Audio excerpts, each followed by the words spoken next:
Pensando un poco en todo lo que venimos hablando, hay varios elementos de los cuales estamos destacando, ¿no?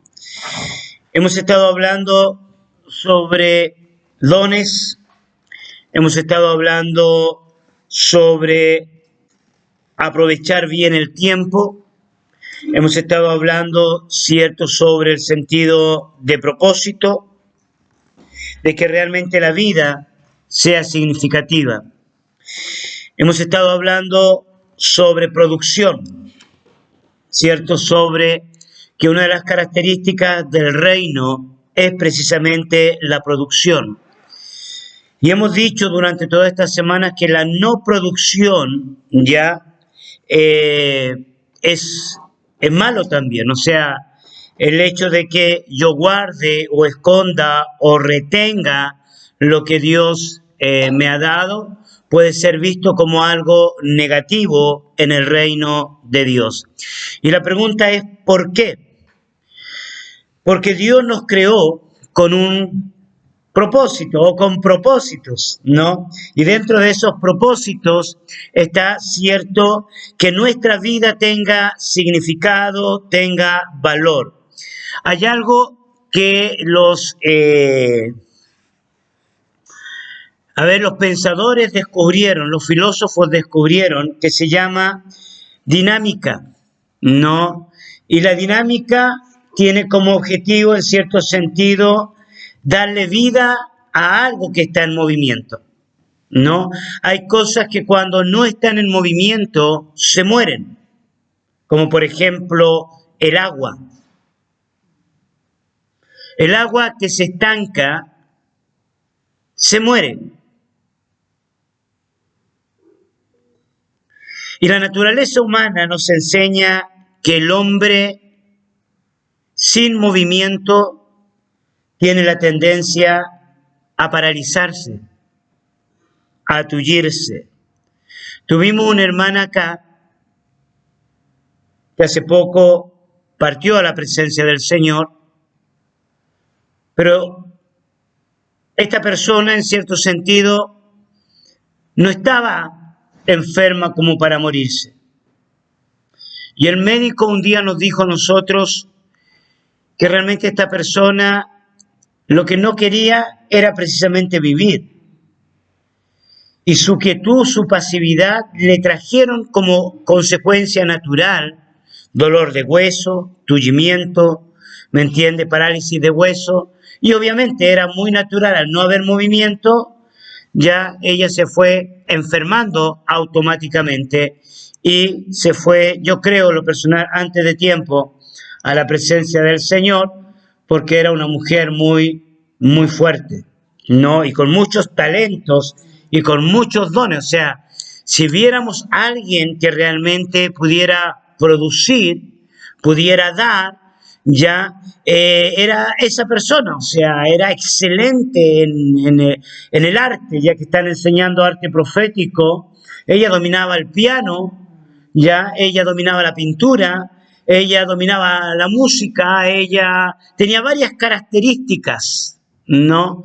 Lamentablemente ella no se la creía, no la creía, y fue más fuerte la guerra de la vida, las circunstancias, la amargura en su corazón, que poco a poco se fue apagando. Entonces eso comprueba y demuestra que el tiempo es algo creado por Dios para ser aprovechado, para ser producido. Pero otra pregunta que yo me estaba haciendo en esta mañana es, ¿qué significado tenía para Dios el tiempo de esclavitud? ¿Por qué Dios permite la esclavitud? ¿Por qué Dios, siendo Dios, sabiendo que hay sufrimiento, que hay dolor, que hay pérdida eterna, porque puede haber pérdida eterna, por qué Dios lo permite, por qué Dios lo acepta, y por qué en el espacio y el tiempo, lo que estamos hablando del tiempo, ¿ya? Él deja que el ser humano se consuma en sus propias decisiones o se consuma, ¿cierto?, por la opresión de otras personas. Este es un gran misterio. Y estas preguntas no tienen como objetivo traer resentimiento, ni dolor, ni rebelión. Este tipo de preguntas no tienen como objetivo cuestionar el carácter de Dios. Sabemos de que Dios es santo. Sabemos de que Dios es justo. Él es misericordioso y Él derrama su gracia para nosotros. Esto estuvimos hablando hace una semana atrás, cuando hablamos por más de una semana y después Vivi siguió tocando el tema y hablábamos, cierto, la gracia para justicia. Ustedes pueden recordar eso y mirar los apuntes y hablamos ampliamente de esto. Sin embargo, es necesario hacerte esta pregunta porque es parte de la vida. Es parte de la vida tener una comprensión de alguien que no escogió estar postrado. Una comprensión natural de la vida. No es cierto hacernos a un lado y decir, el Señor sabe. O el Señor tiene un propósito con esto. No, hay cierto algo en la vida, algo cierto en esta dinámica. Y esa es la palabra dinámica, movimiento. El tiempo nos hace saber que estamos en movimiento. El tiempo nos hace saber que nuestros órganos se van envejeciendo y que no van a ser renovados. Y que han pasado miles de años. Y aunque el hombre viaja buscando la fuente de la vida eterna, todavía no la puede encontrar. Nos envejecemos y hasta el santo más santo le empiezan a doler los huesos. Hasta la persona más consagrada puede tener Alzheimer, puede tener cierto esclerosis múltiple, puede tener demencia senil. ¿Está? Y es importante comprenderlo y entenderlo porque automáticamente lo clasificamos como injusticia. Porque no entendemos la dinámica del reino. Y la dinámica del reino tiene que ver con el efecto del bien y el mal. Creo que la relación íntima con Dios tiene un fundamento muy sólido en la dinámica de la vida.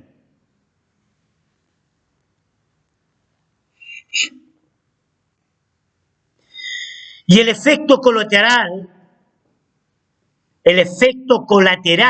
de la ausencia de la relación con Dios es un daño generacional. Repito, el efecto colateral de la ausencia de la relación con Dios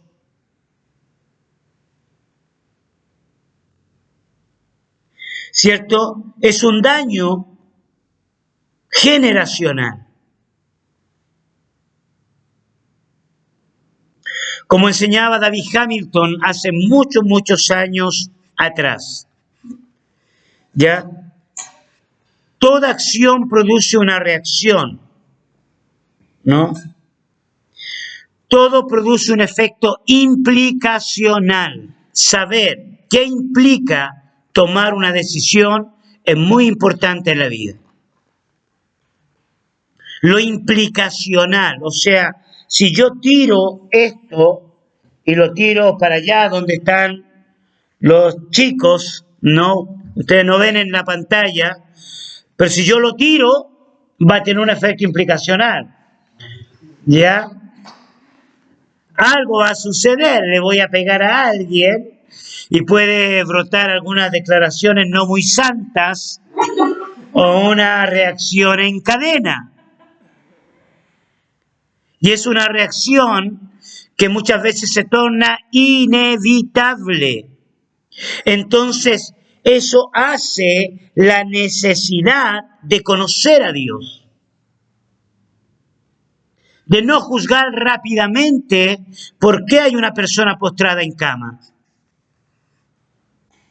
por qué nace un niño con síndrome de Down. No bloquearse mental ni emocionalmente y decir pobrecito, ponerse a llorar y decir qué injusta es la vida. O sea, hay una implicación histórica. Hay un efecto colateral, uso esa palabra porque es la más clave, o sea, acción, reacción. No quiero usar, cierto, la palabra dialéctica porque es una palabra mal utilizada. Pero eso es lo que produce, eso es lo que acontece, ya acción, reacción. Ahora bien, la enseñanza en la vida se transforma en un evento clave para poder alcanzar la vida eterna. La enseñanza se transforma en un evento clave, cierto, para aprovechar bien el tiempo.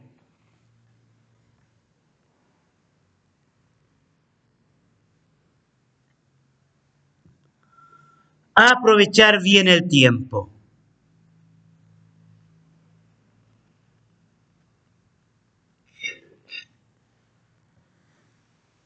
Hacerlo más cómodo, hacerlo más agradable.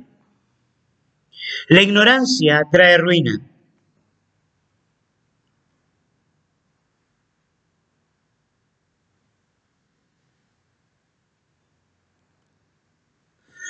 La ignorancia puede afectar la existencia de la vida de una persona en esta tierra. La gran mayoría de las enfermedades que sufrimos en este mundo no son la maldición de la generación anterior. Hay sí, no estoy diciendo que no lo hay, pero muchas maldiciones o muchas enfermedades, mejor dicho, que vivimos son el resultado de la ignorancia, de caminar equivocadamente en la vida. Y yo no sé si mi descuido físico puede traer una maldición sobre la siguiente generación. ¿Me explico? Por ejemplo, si mi generación pasada no habían índices de diabetes, por ejemplo, y yo, porque me encanta el azúcar, porque me encanta, cierto, descuidarme, y las pizzas y la Coca-Cola, ya, me da diabetes. No estoy hablando de una diabetes ya que viene de generación anterior, que hay, existen. No, un problema de producción de insulina existe, no estoy diciendo que no existe. Existe en forma generacional. Pero te estoy hablando de la específica, de la que yo me descuido. Claro, de la que yo, cierto, amante, cierto, del McDonald's, ¿no? Fanático del Burger King, hincha, cierto, de la pizza italiana, ¿tá? O sea, eso ya a mí me trae una consecuencia por decisión personal. Pero mi pregunta es, ok, yo me descuidé, me dio diabetes. ¿Esa diabetes mía puede traspasarse gestacionalmente a un bebé? Y que de allí en adelante ese bebé ya ahora funcionalmente, genéticamente, ya el niño o la niña sea propensa a la diabetes. ¿Da? ¿Puede suceder eso? Esa respuesta la tendría un médico, pero tengo la impresión que sí. Tengo la impresión que puede alterar, puede producir un cambio. Entonces la educación, la formación es sumamente importante. Y por una última cosa que también es sumamente importante, no se puede conquistar en la base de la ignorancia. No se puede poseer en la plataforma de la esclavitud.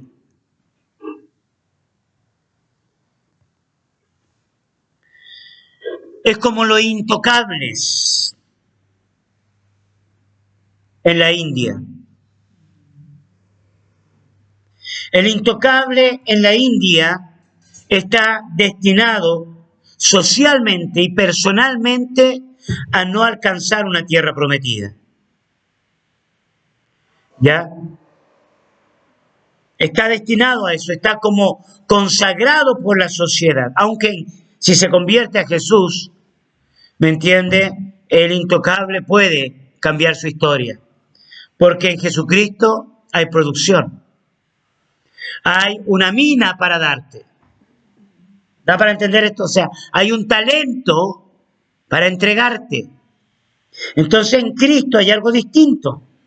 Socialmente hablando, hay algo diferente.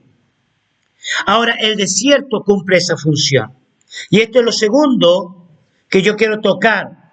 Lo que vimos el día de ayer, ¿cierto? Está relacionado al tiempo de la esclavitud. En segundo lugar, yo dije que iba a hablar en orden. En segundo lugar, vamos a hablar, ¿cierto?, del tiempo en el desierto. Y para eso, yo quiero que abramos nuestra Biblia en Deuteronomio, capítulo 8, versículo 1 al 3. Deuteronomio, capítulo 8, versículo 1 al 3.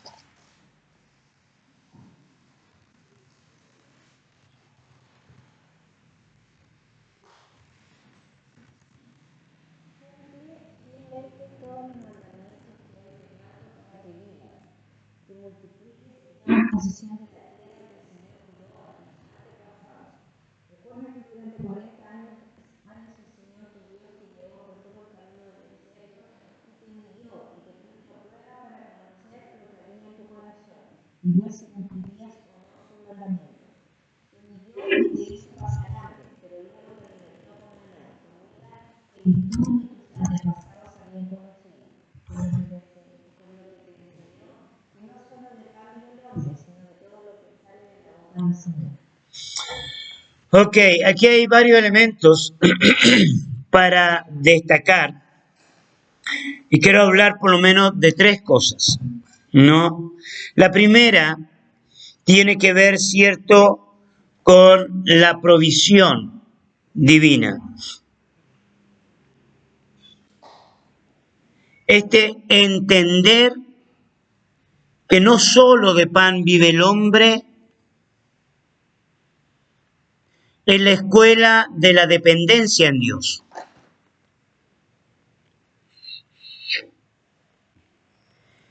El entender que no solo de pan vivirá el hombre,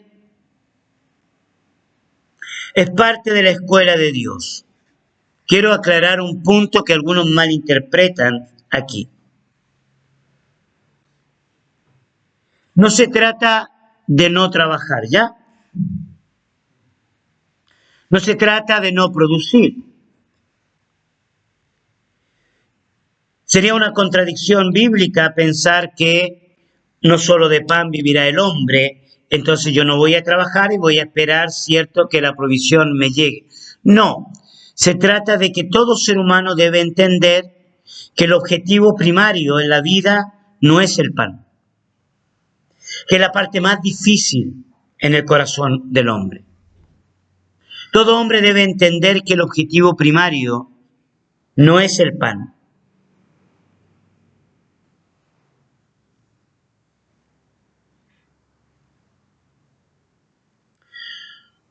¿Es una necesidad física? Sí. ¿Es una necesidad vital para la vida? Sí. No estoy diciendo que no.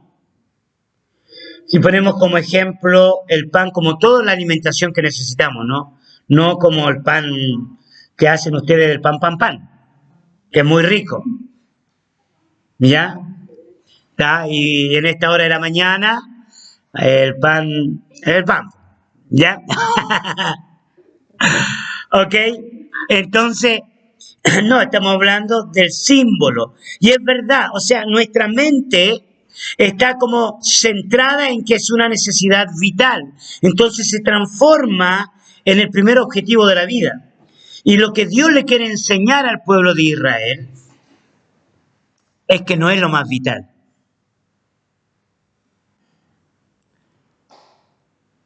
Es que es Dios. Es que es el Señor. Ahora pensemos en la mente esclava. ¿Por qué trabajaba la gente para el pueblo de Egipto? ¿Por qué la gente trabajaba para el faraón? ¿Qué había en la mente colectiva del pueblo? ¿No? Si nosotros vemos Éxodo, creo que es el capítulo 16, dice que el pueblo se quejó. Si alguien lo puede buscar, no me acuerdo bien de los versículos, ¿ya? Y se quejó porque no tenía comida. Uh-huh. ¿Ya? Y se queja, ¿cierto? Porque sencillamente no tenían. Tuvieron hambre, pero esto también les hacía recordar lo que comían en el desierto. ¿Aparece por ahí o no? ¿En qué versículo?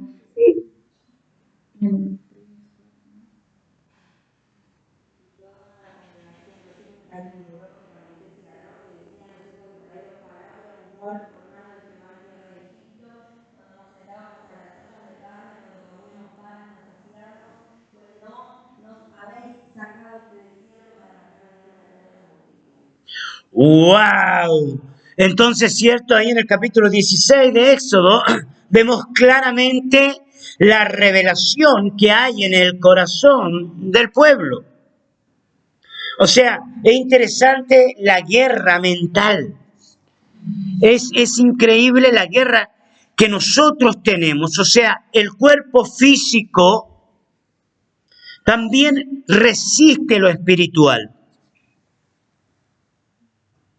Hay una resistencia espiritual, pero a causa de una necesidad física.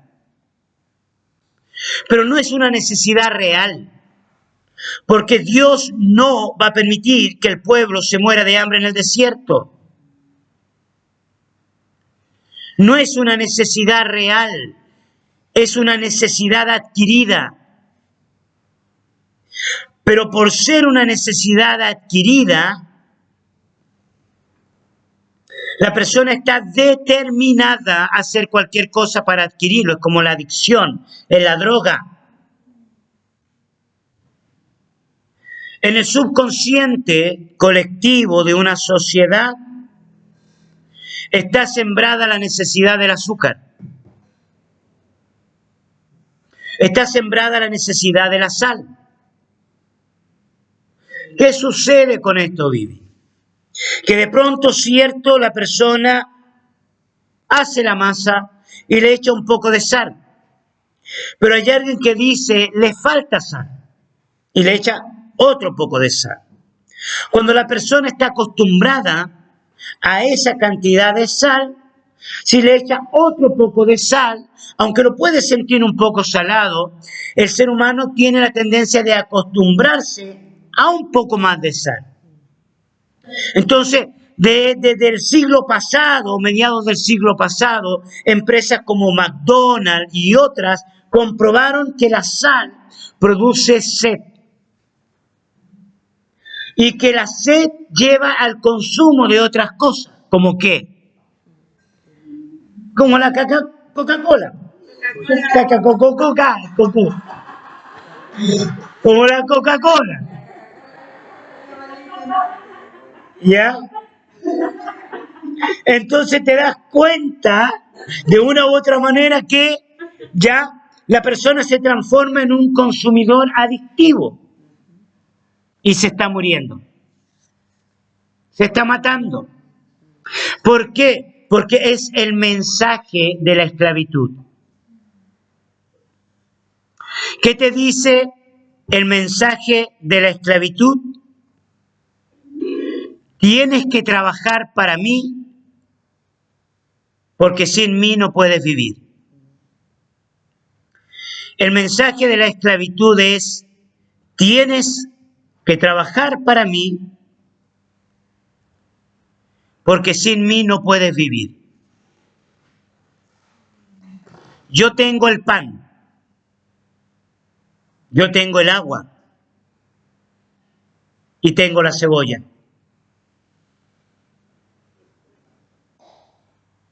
Tengo el puerro y todas esas cosas. Entonces sin mí no puedes vivir. Entonces vive para mí. Entonces cuando Dios le dice al pueblo de Israel: no solo de pan vivirá el hombre, da por entendido, cierto, que el proveedor es Dios. Recordemos que aquí hay una maldición generacional. Hay una maldición espiritual. Y no es una maldición venida de parte de Dios. Es una maldición que es la consecuencia de la separación de Dios.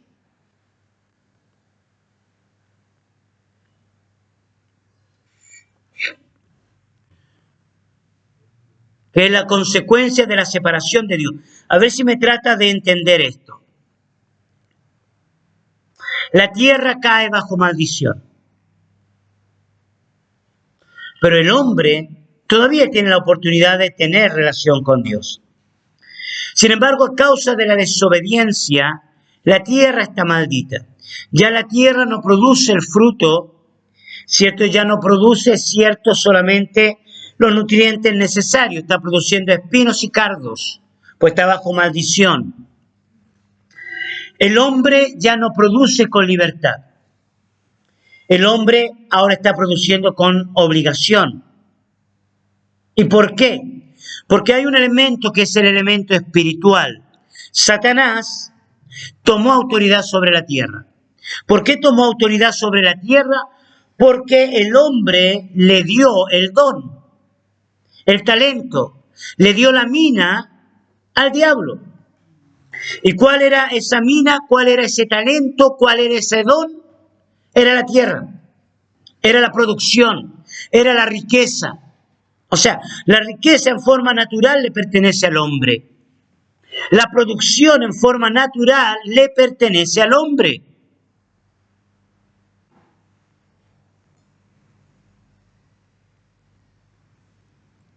Te pertenece a ti y me pertenece a mí.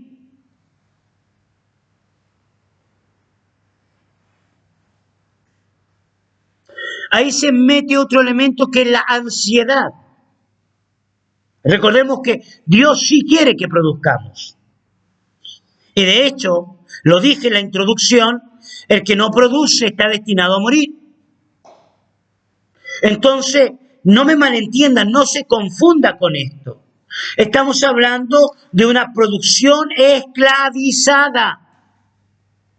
De entender que la primera necesidad del hombre es Dios, no el pan.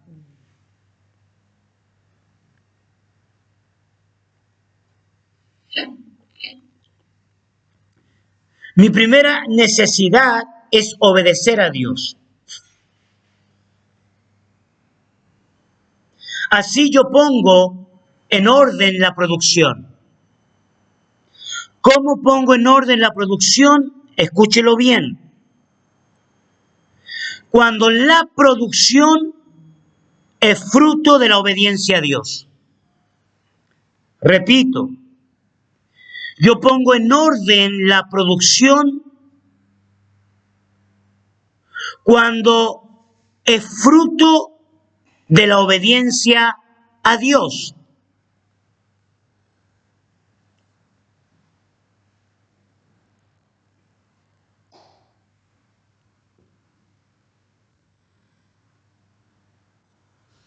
Si yo pongo en primer lugar la producción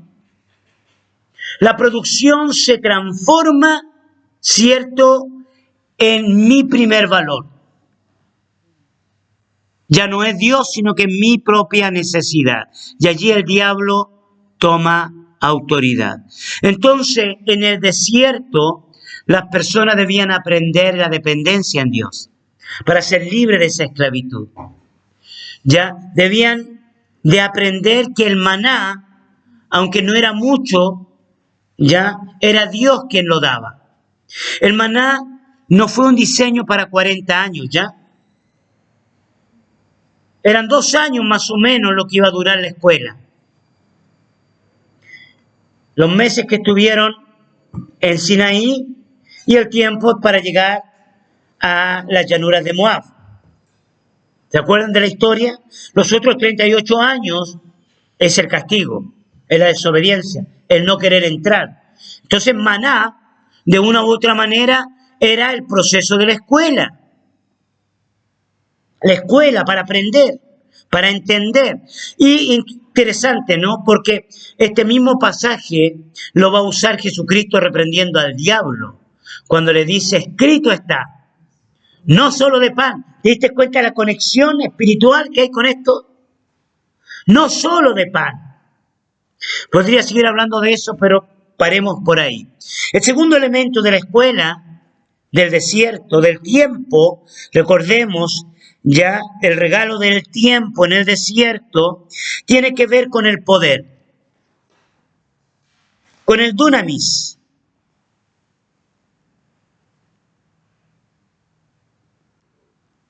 Recordemos que la función principal es restaurar la relación íntima con Dios. Esto es el trabajo histórico del Creador. El trabajo histórico del Creador es restaurar la relación íntima con Él. Entonces el desierto es una separación.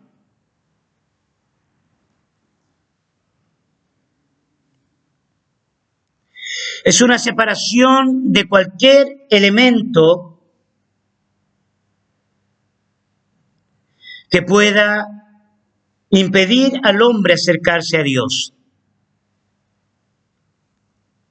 Un profeta, si no me equivoco, Amós, dice, cierto, que iba a llevar a su pueblo al desierto, puede ser otro, ¿no?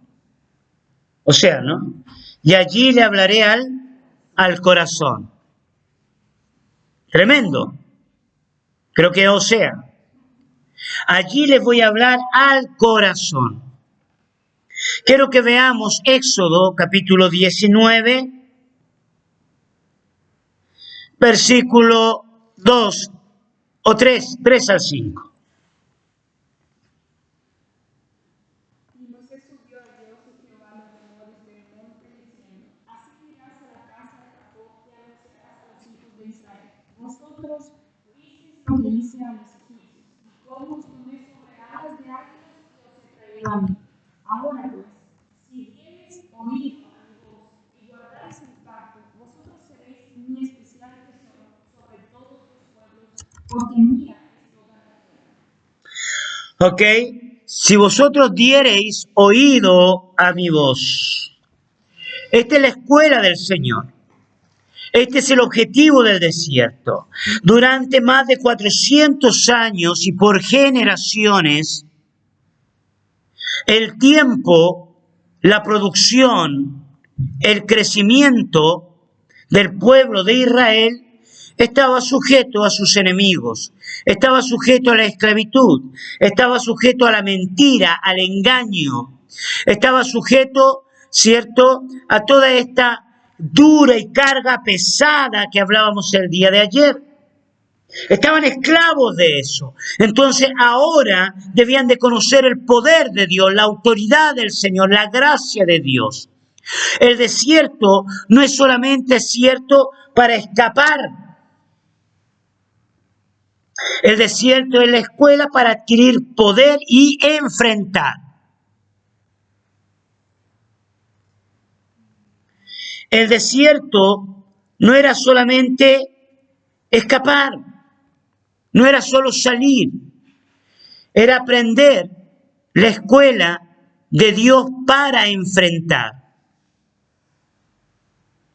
Si el pueblo entendía que era el tesoro de Dios, iba a crear una dependencia en todas las áreas de su vida.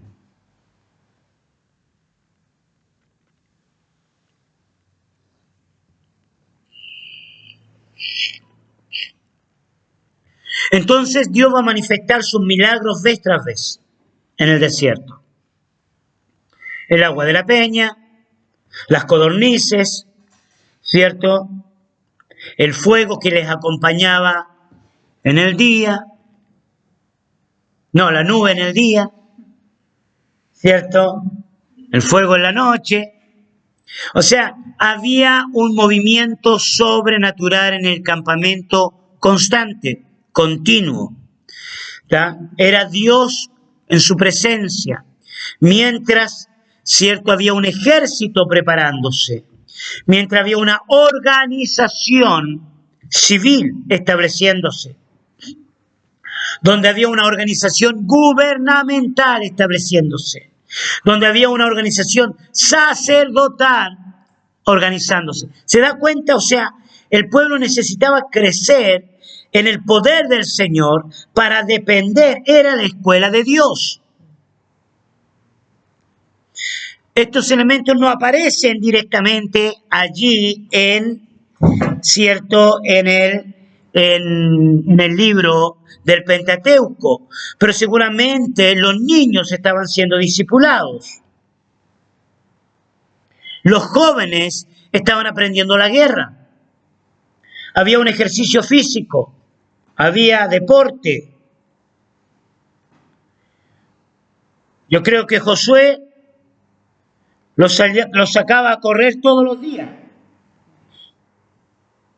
Porque si no, era un ejército. Había una estrategia militar. Ya versiones extrabíblicas sostienen que Moisés posiblemente había pertenecido al ejército de Faraón. Esto no es bíblico, no aparece en la Biblia, pero hay algunas leyendas por ahí que sostienen dicha cosa. Hasta una película se hizo de esto. Entonces, cierto, nosotros podemos constatar que hay una escuela de aprendizaje, de enseñanza. ¿Por qué? Porque no era solo escapar, era prepararlos. El tiempo, espacio, prepararlos para la vida cotidiana, diaria, para no depender de los alimentos de los egipcios, para no depender de la protección de los egipcios, para no depender de la medicina de los egipcios, para no depender, cierto, de la educación de los egipcios. Qué tremendo, ¿no? Y lo último es, cierto, la escuela del crecimiento. El desierto estaba diseñado para que el hombre pudiera conocer lo que había en su corazón.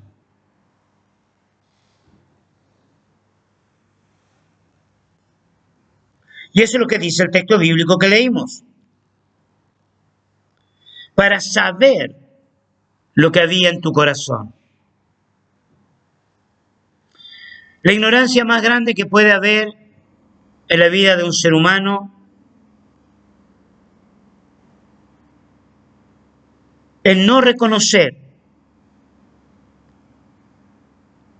que no sabemos todas las cosas. La ignorancia más grande que puede haber en la vida del ser humano es no reconocer que no sabemos todas las cosas.